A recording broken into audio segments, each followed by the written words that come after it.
Frelimo party candidate Daniel Chapo won the presidential elections with 70.67% of the vote, according to results released Thursday by Mozambique's National Electoral Commission.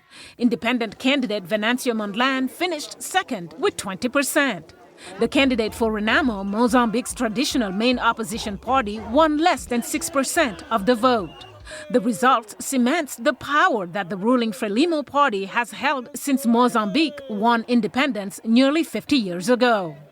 Some analysts predicted Frelimo would hold on to power, despite the enthusiasm young voters expressed for Mondlane ahead of the vote. The terrain is already prepared. Regardless of what we see, the enthusiasm, the dynamism of the young people that are rallying behind this opposition candidate, but we know that the status quo will prevail. Mondlane has said the vote was rigged as his camp was building a case to challenge the election results. Two prominent members of his party were shot and killed last weekend.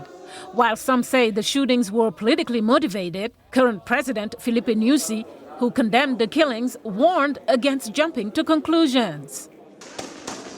Earlier this week, police fired tear gas and bullets at opposition protesters in Maputo. While observer missions from the European Union and Southern African Development Community have yet to give final assessments of the October 9th election, the EU mission said this week that some of its 179 observers were prevented from observing tabulation processes in some districts, provinces, and at the national level.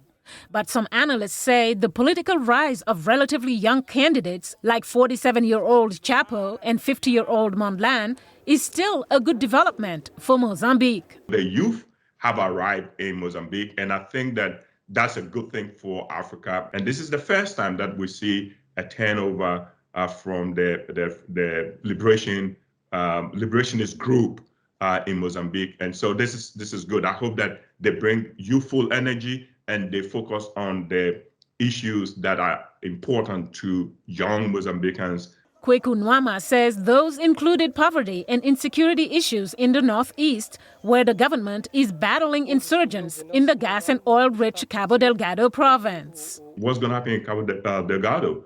We've seen the SADC troops leave. Now you have Rwandan and Tanzanian troops over there. Are they going to stay?